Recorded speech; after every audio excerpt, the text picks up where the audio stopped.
હાય, એક્સેલનો એક difficult problem AIA માત્ર 4 સેકન્ડમાં અને 4 લાઇનમાં સોલ્વ કરી આપ્યો.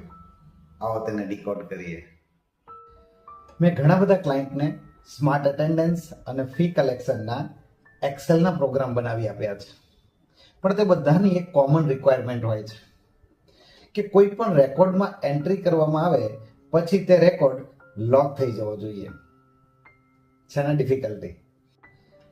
અમે એઆઈની મદદથી આ ડિફિકલ્ટ પ્રોબ્લેમને માત્ર 4 સેકન્ડમાં અને 4 લાઇનમાં સોલ્વ કરી આપ્યો. આવો જોઈએ તેના સરળ સ્ટેપ. પહેલા આખી શીટના તમામ સેલને સિલેક્ટ કરી તેની પ્રોપર્ટીને લોક કરી દો.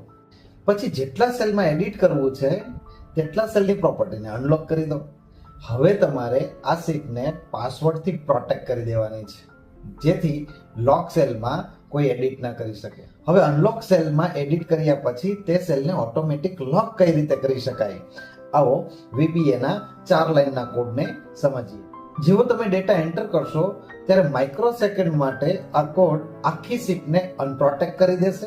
પછી તમે લખેલા લખાણના સેલને પ્રોપર્ટીમાં જઈને લોક કરી દેશે અને હવે આખી શીટને તમે આપેલા પાસવર્ડથી પ્રોટેક્ટ કરી દેશે, જેથી લોક કરેલા સેલમાં તમે કશું પણ એડિટ નહીં કરી શકો.